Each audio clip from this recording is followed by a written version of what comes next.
नमस्ते, अभिवादन आपका इनोसेंट इन्वेस्टर के इस नए वीडियो में आपके लिए डिस्क्लेमर। उसके बाद बात करेंगे यस बैंक की। यस बैंक में क्लोज टू अपर सर्किट के आसपास की क्लोजिंग हुई है पिछले ट्रेडिंग सेशन के दौरान, और अभी बजट भी है और यस बैंक में कैसा मोमेंटम होगा इस पे काफ़ी ज़्यादा क्वेरीज आई हैं। और जो सबसे ज़्यादा ज़रूरी है आपके साथ यहाँ पर डिस्कस करना वो ये है कि फ्रेश पोजीशन क्या हमको यहाँ पर बनानी चाहिए। जी हाँ, जब बनानी चाहिए तब तो मैंने आपको वीडियो बनाकर बताया था कि ये सपोर्ट पे आ गया है, और ऐसा नहीं है कि वीडियो के बाद आपको मौका नहीं मिला। सारे मौके मिलते हैं, और अगर आप उसका फ़ायदा तब ना उठा पाओ तो बाद में 5% भाग जाने के बाद अगर आपको लगता है कि रिस्क रिवार्ड आपके फेवर में अभी भी है तो आप लीजिए भाई साहब एंट्री। लेकिन सही मौके पे जो आपको सलाह दे वो थोड़ा सा आपके लिए ज़रूरी हो जाता है कि आप कम से कम ऐसे मौक़ों का फ़ायदा उठा पाओ। खैर आगे बढ़ते हैं, अभी समझते हैं, बहुत सारा डेटा डिस्कस करना है। सबसे पहली चीज़, क्या ये अपर सर्किट सस्टेनेबल है? जी नहीं, बिल्कुल नहीं सस्टेनेबल है। क्यों? इसके दो कारण हैं। पहली चीज़, बाजार गिरावट दिखा रही थी और यस बैंक ऊपर जा रहा था, या तो कोई न्यूज़ आने वाली है पॉजिटिव, इस कारण ये अपर सर्किट लगा, पहला कारण। दूसरी चीज़ जो अपर सर्किट के लगने का सबसे पुख्ता कारण मुझे लग रहा है वो है बहुत बेहतरीन सपोर्ट की अवेलेबिलिटी होना, और इसी सपोर्ट के चलते मैंने आपसे बोला था this is the level two by yes bank. और केवल एक कारण से कि हमें सपोर्ट दिखाई दे रहा है, हमें नहीं पता कौन सी पॉजिटिव न्यूज़ आएगी, कौन सा क्या हो जाएगा, हम ये नहीं जानते। और इसीलिए यहाँ पर रिस्क रिवार्ड फेवरेबल था कि आप 3 से 5% के आसपास के रिस्क के साथ आप 3 से 5% का रिवार्ड भी ले सकते थे। बड़ी आराम से अपॉर्चुनिटी आपके पास अवेलेबल थी। लेकिन कि जैसा मैं हमेशा आपसे बोलता हूँ कि जब भी कोई आप स्टॉक सेलेक्ट करते हो वहाँ पर 2-3 चीज़ें आपको देखनी चाहिए। वो यहाँ पर फिट बैठ रही थी इसलिए यहाँ पर बाइंग आई। कोई पॉजिटिव न्यूज़ आनी होगी तो आने दीजिए। अब कुछ लोग आकर बाजी पलट गई ऐसी बातें कह रहे हैं, तो आपको भी थंबनेल पे यही दिखाई दिया होगा। यहाँ पर कोई बाजी नहीं पलटी है, याद रखिएगा। यस बैंक ने हमारे सामने एक अच्छा रिजल्ट पेश किया है, लेकिन जो मैनेजमेंट की कमेंट्री आ रही है उसका मतलब डायरेक्टली मैनेजमेंट हमसे ये नहीं कह सकता कि हमको पैसे की किल्लत दिखाई दे रही है आने वाले समय में, लेकिन इनडायरेक्ट सेंस में हमको ये बात समझनी होगी। इसीलिए कि हम एक रिस्क लेते हैं किसी भी स्टॉक को खरीदते वक्त, और वही रिस्क यहाँ पर हमको दिखाई देता है। फ्रेश बाइंग अपॉर्चुनिटी अगर आपको लॉन्ग टर्म के लिए ढूंढनी है तो थोड़ा सा अलर्ट मैं आपको कर रहा हूँ, अलर्ट हो जाइए। बहुत जल्द इस पर एक इन डेप्थ एनालिसिस दूंगा कि क्यों आपको अलर्ट होने के लिए मैं बोल रहा था। बाकी अब मैं जो डेटा आपके साथ शेयर करने जा रहा हूँ उसको समझिएगा। वॉल्यूम आपके फेवर में नहीं है, ठीक। अगर कोई गुड न्यूज़ आने वाली होती है, मुझे नहीं पता कि कुछ ही लोगों को ये गुड न्यूज़ पता है जिस कारण अपर सर्किट आ गया। बाकी यहाँ पर सेलर्स जो हैं वो अवेलेबल है नहीं, यानी कि सेलर्स की जो बादशाहत थी वो ख़त्म हो चुकी है इस लेवल पे, और नीचे के लेवल पे सपोर्ट अवेलेबल था। फ्रेश बायर्स आ गए, सेलर्स ने भी देखा कि चलो मान लेते हैं कोई ऊपर के रेट पे ही फंसा है, ठीक है, तो वो भी सोचा होगा कि चलो भैया अभी कहा जा रहा है यहाँ पर सपोर्ट अवेलेबल है, या खुद से अपनी रिसर्च करके वो अगर सपोर्ट निकाला होगा तो सपोर्ट अवेलेबल है, तो भी सोचा होगा कि चलो 5% का रिस्क लेते हैं, अब अपना सेल ऑर्डर कम से कम कैंसिल कर लेते हैं। और इसी कारण यहाँ पर हमको अपर सर्किट देखने को मिला विथ लो वॉल्यूम, और लो वॉल्यूम के साथ कोई भी ट्रेंड कभी भी सस्टेनेबल नहीं होता है। इसलिए इस चीज़ पे आपको बिल्कुल भरोसा नहीं करना है, ना ही धूम धड़ाका मचा लेना है। रिटेल इन्वेस्टर तो यहीं से खुश हो जाता है, और कुछ लोग बिल से बाहर आ जाते हैं। जब गिरावट आ रही थी तब होल्ड करने वाले कहीं छुप गए थे, अभी जब स्टॉक ऊपर जाने लगा होल्ड करने वाले फिर से बाहर आ जाएंगे और आपसे बोलने लगेंगे कि हाँ देखो हमने कहा था होल्ड करने को। उनको मतलब आप ही लोग सम्मान देते हो, अच्छी बात है, देते रहिए, सब कुछ होता है। हम वॉल्यूम का थोड़ा सा एनालिसिस आपके साथ करना चाहते हैं जिसमें बहुत चीज़ें छुपी हुई हैं।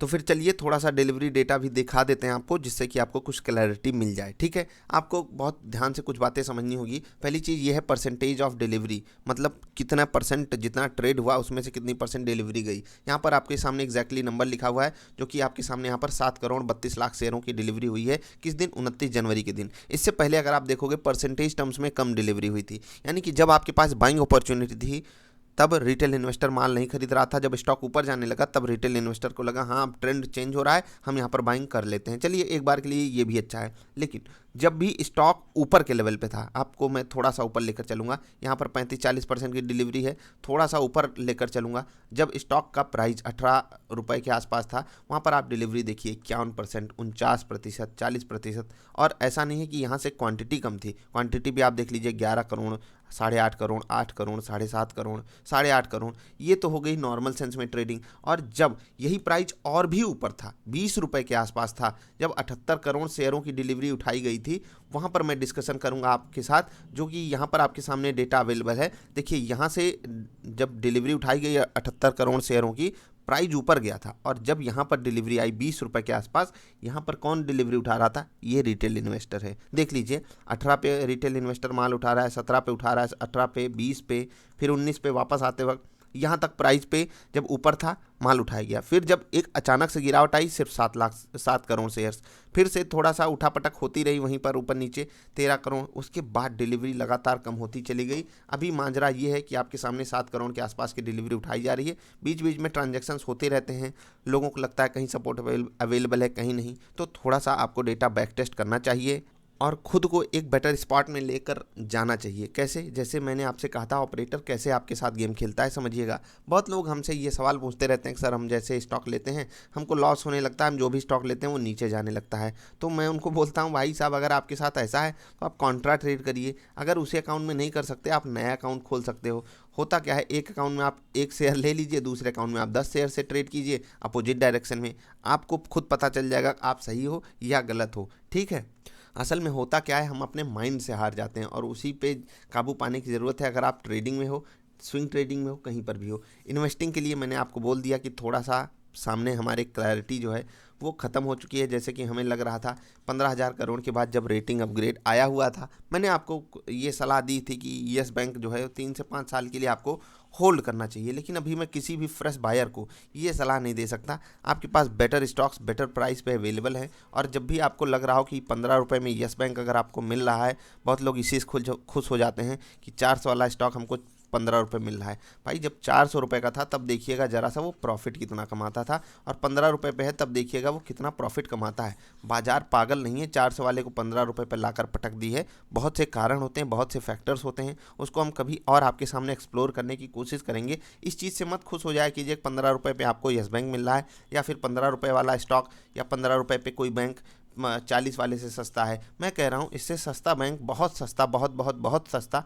ICICI बैंक है जो कि 550 रुपये के आसपास ट्रेड कर रहा है। क्या कहोगे? आपको ये बात हो सकता है ना समझ में आए तो ढूंढ लीजिएगा, एक हमारी वीडियो है कि चलो खरीदें सबसे सस्ता स्टॉक। उस वीडियो में आपको काफ़ी अच्छी क्लैरिटी दी जाएगी अगर आप सच में लर्निंग चाहते हो और सीखना चाहते हो। बाकी आप हवाई बातें करते रह सकते हो। अब बात करते हैं चार्ट पर क्या हमारे सामने पैटर्न हाजिर है। देखिए इसको कहते हैं डेड कैट बाउंस। अभी ये टेक्निकल टर्म्स में डेड कैट बाउंस है, कोई किसी भी ट्रेंड रिवर्सल का संकेत नहीं है। ना ही वॉल्यूम हमारा सपोर्ट कर रहा है, ना ही फंडामेंटली मार्केट का भी साथ हमें नहीं मिल रहा है। फंडामेंटली भी ऐसा कुछ है नहीं कि यस बैंक में अपर सर्किट लग जाए। अब रही बात कि डेड कैट बाउंस क्या होता है, अचानक से इतनी भयंकर जो गिरावट आई, मुझे नहीं एक्सपेक्टेशन थी कि इतनी भयंकर गिरावट आएगी।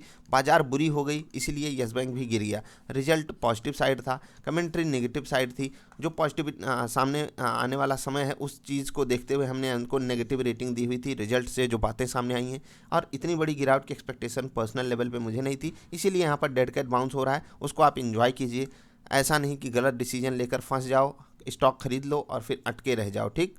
एक चीज़ जाते जाते और बताना चाहेंगे, इन लोगों से तो आप बहुत बेटर कंडीशन में हो, इन लोगों से बहुत बेटर कंडीशन में हो, कम से कम इन लोगों से भी बहुत बेटर कंडीशन में हो, क्योंकि आपने स्टॉक को अगर ख़रीदा भी है तो बहुत अच्छे सपोर्ट पे ख़रीदा है। अब देखिएगा एक बार गिरा, ऊपर गया और फिर अगर गिरता है तो ये सपोर्ट कमज़ोर हो जाएगा, याद रखिएगा। ये जो बात मैं बता रहा हूँ आपको इसको नोट कर लीजिएगा कहीं।